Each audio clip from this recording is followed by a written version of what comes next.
Bonjour et bienvenue à l'émission Chrétien comme Christ. Aujourd'hui, nous nous retrouvons sur le plateau avec Nathanaël Bonjour. et Christine. Bonjour. Et moi-même, bien sûr, pour vous parler du fruit de l'esprit. Alors, Christine, lis-nous ce texte de Galates 5, 22 qui nous parle du fruit de l'esprit. Tout à fait. Il nous dit que le fruit de l'esprit, c'est l'amour, la joie, la paix, la patience, la bonté, la bienveillance, la foi, la douceur, la maîtrise de soi. Wow, c'est vraiment un fruit qui est plus que complet. Ah oui, oui. Alors, C'est tout un programme. c'est tout un programme, oui, D'ailleurs, extraordinaire. quand on parle de ce fruit, si on essaye d'imaginer un petit peu un fruit qui représenterait tout ça, ce serait un fruit avec des multiples facettes, quelque part. Tout à fait, oui. C'est pas toujours très simple de nous imaginer un tel fruit. Je pense qu'il y a une autre traduction qui parle aussi, qui dit que au lieu du fruit, il dit la moisson de l'esprit ou la récolte du Saint-Esprit, donc ce que l'esprit produit dans en nous, notre vie. Exactement, ce qu'il C'est ça, produit hein. dans notre vie, oui. Donc ça aide à parler, en se dire, À comprendre.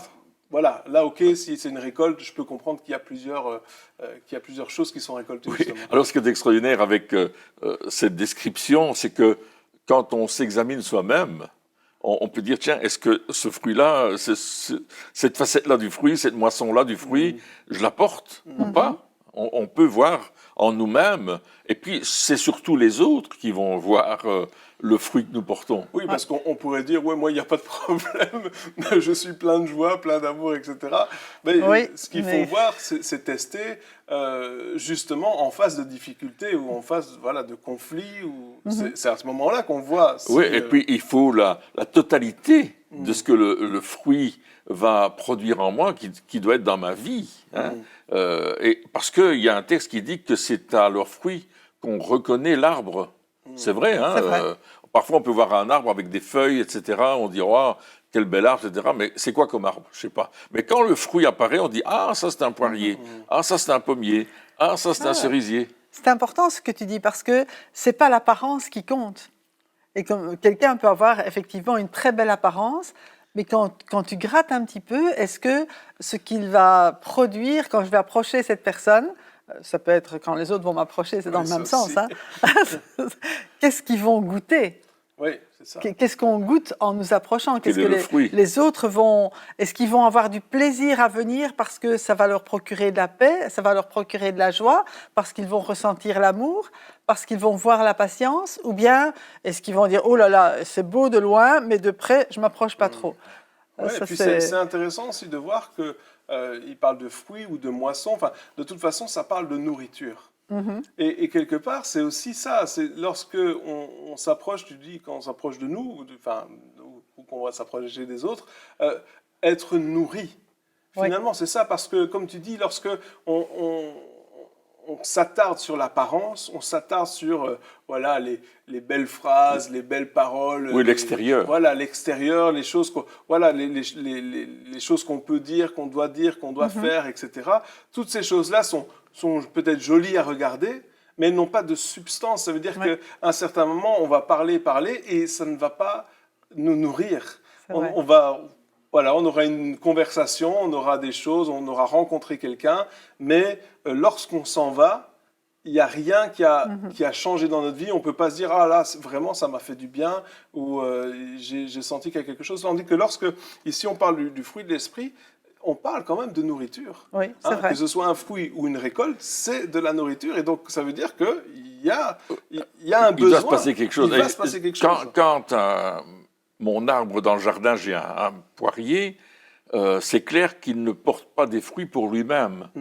Il les porte pour qu'on puisse les manger, que moi je puisse aller les cueillir et que je puisse manger les poires de ce poirier. Oui. Et puis, il n'a pas peur qu'on les prenne, les fruits. Non, il veut qu'on les C'est prenne. vrai. Et il faut les prendre. Parce que lorsqu'on s'attarde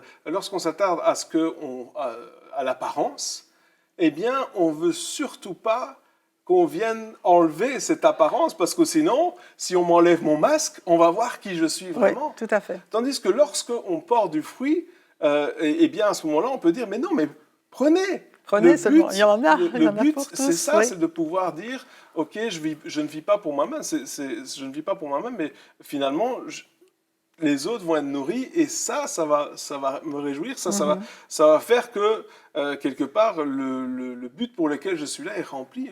Donc c'est important dans notre vie de dire ok, je vais pas juste porter du fruit pour dire regardez, j'ai porté du fruit, mais si quelqu'un vient et qu'il enlève ce fruit-là, eh bien je vais me dire eh bien ça a servi à quelque chose. Tout le monde peut en profiter. Exactement. En fait, c'est ça, hein, et c'est le principe de la première facette de l'amour, de ce fruit de l'amour, qui est de donner et pas de garder. Et ce qu'on voit ici aussi, c'est que vraiment, c'est le fruit de l'Esprit. C'est le Saint-Esprit en nous qui vient produire ce fruit. Ce n'est pas un fruit humain, ce n'est pas le fruit de la chair, mais c'est vraiment cette nouvelle nature que nous avons reçue en acceptant Jésus qui va commencer à produire du fruit. Et une autre particularité du fruit, c'est que, eh bien, il doit se développer.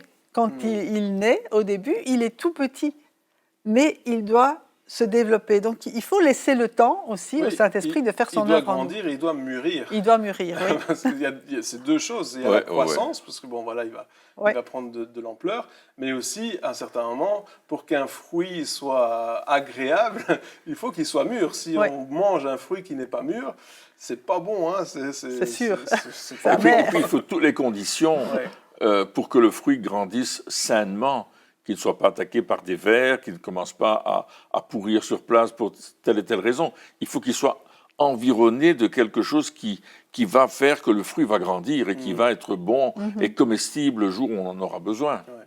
Oui, mais c'est intéressant de voir que voilà, c'est le fruit de l'esprit. Et donc, quelque part, tu dis, c'est pas nous. C'est l'esprit qui vit en nous, le Saint-Esprit qui vit en nous, qui va produire ce fruit. Mais en même temps, ça veut dire quoi? Ça veut dire que je dois laisser la place au Saint-Esprit. Oui.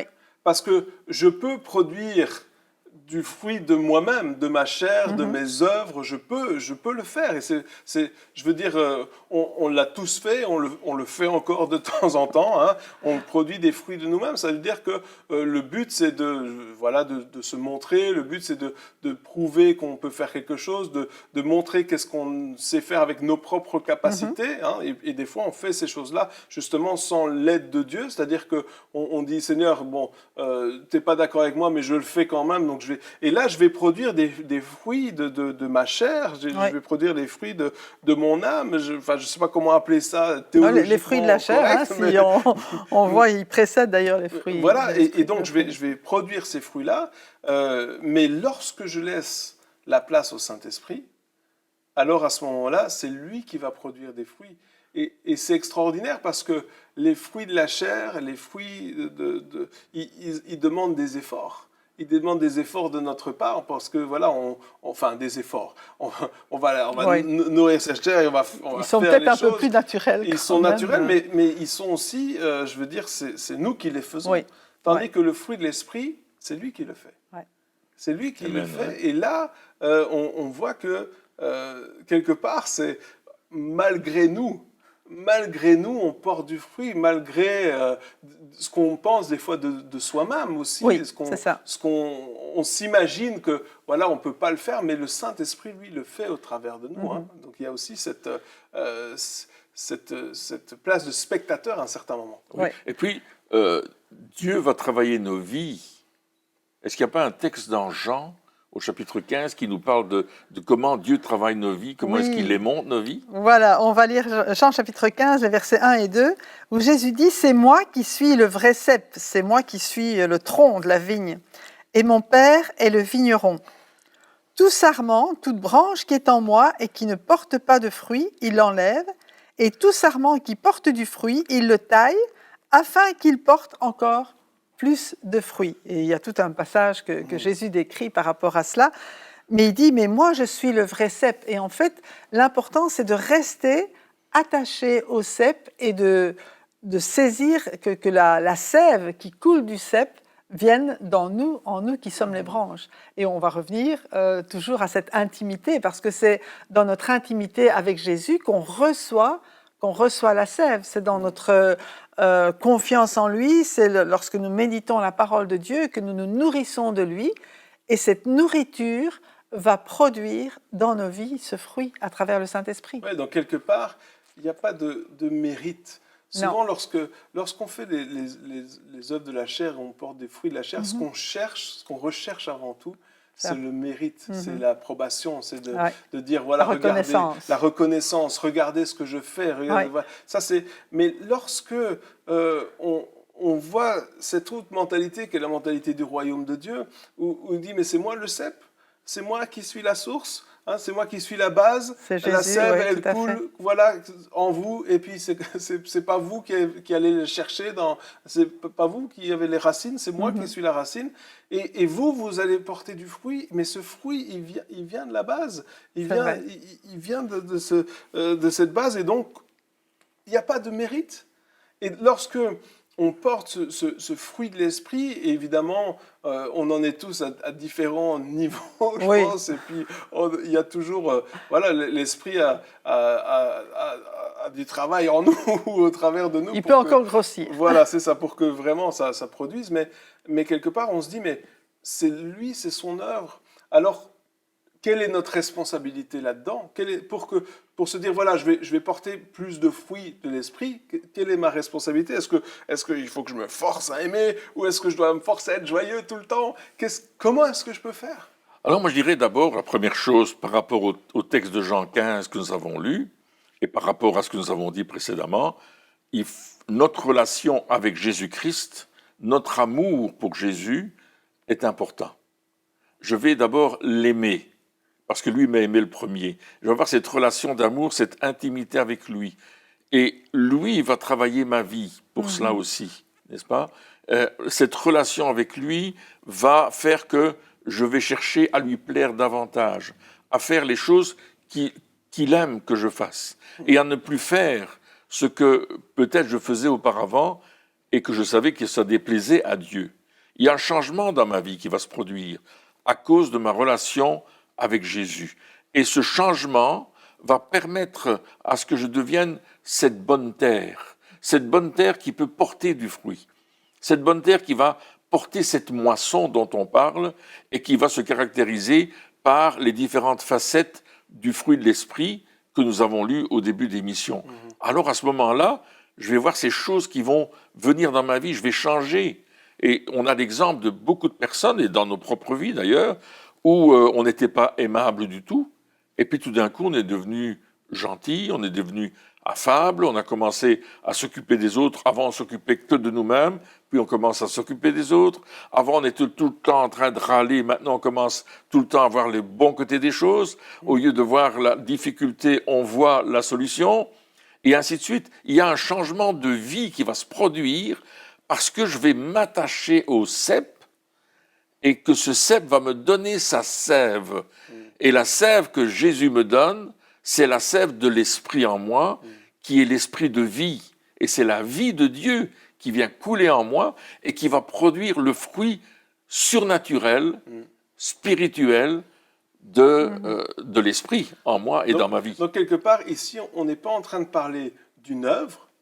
Nous sommes appelés à faire des œuvres, hein, mais on n'est pas en train de parler d'une œuvre où je dois faire absolument quelque chose pour pouvoir porter ce fruit de l'esprit, mais on est en train de parler d'une intimité, d'une proximité avec Dieu, du fait de laisser quelque part le Saint-Esprit, au Saint-Esprit le contrôle de notre vie, hein, c'est vraiment cette décision-là. Donc on n'est pas en train de parler de faire, ça, parce que ça, on aime bien. Hein, on aime bien faire, ça, on sait.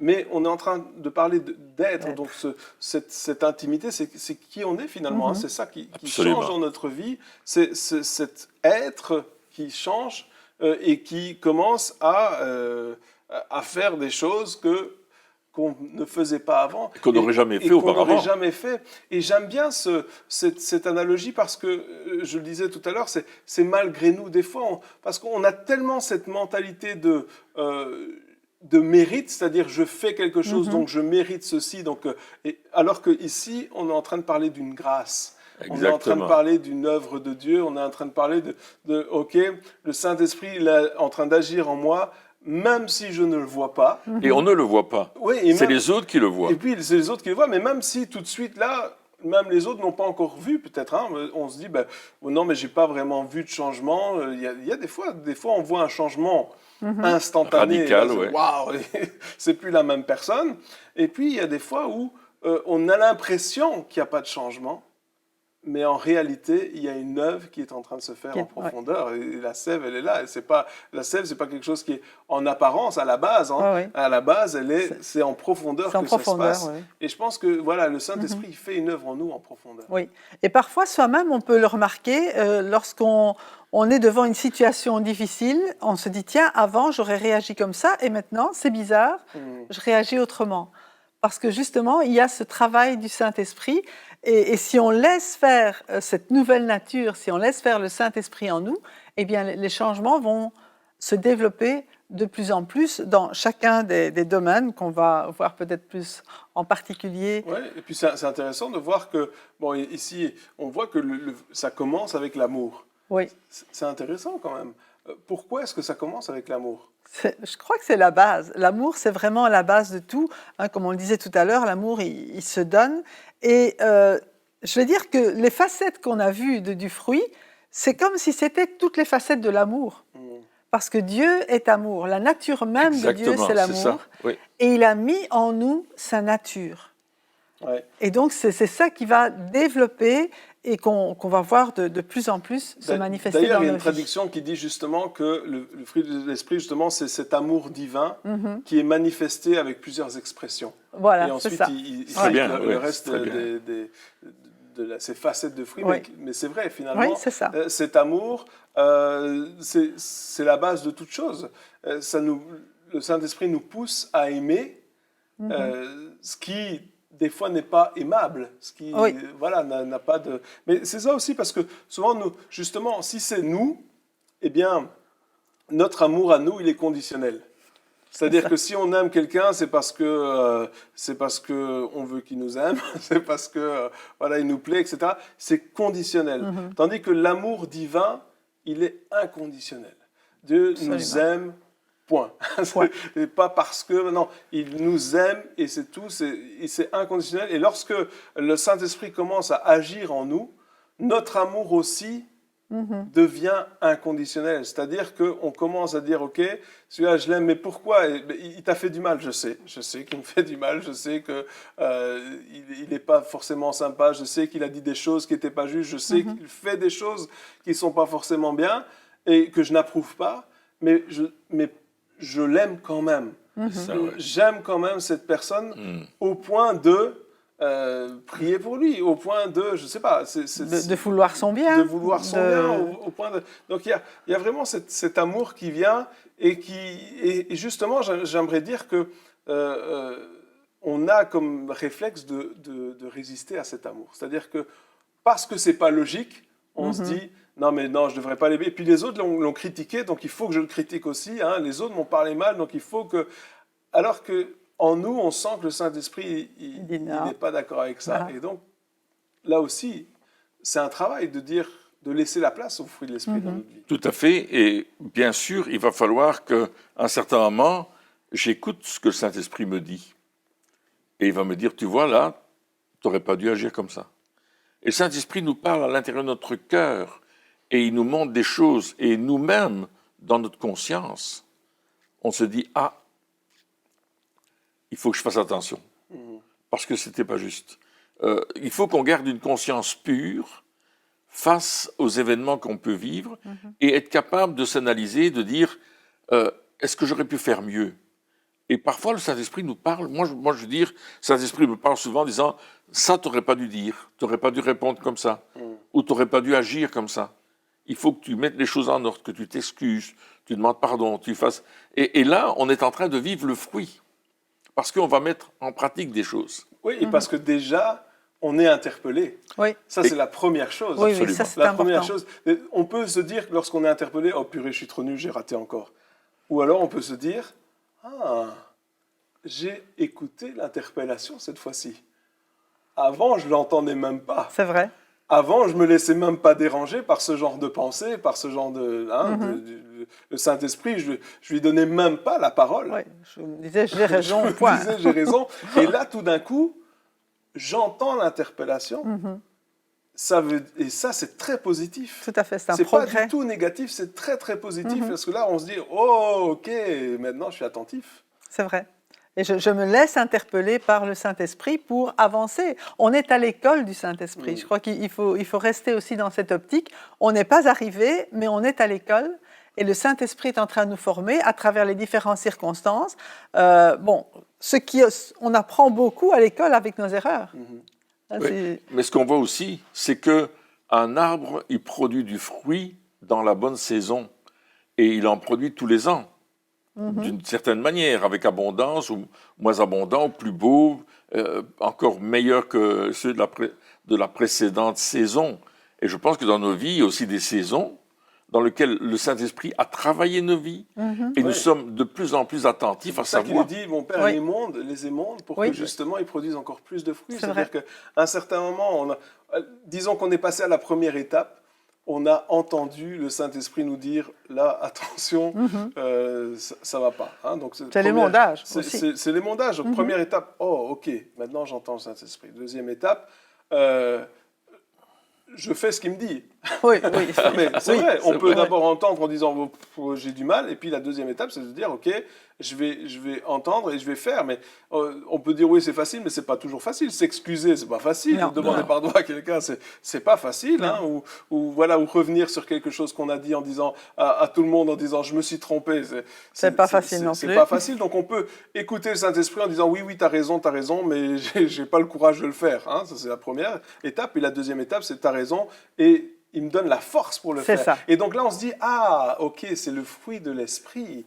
Donc si le Saint-Esprit me reprend, ça veut dire que lui aussi va m'aider à porter ce fruit. Et donc c'est plus moi, c'est lui qui le fait. Donc là, j'abandonne ma fierté, j'abandonne mes fruits à moi, quelque part, et je le laisse porter les siens. Et là, oh, ok.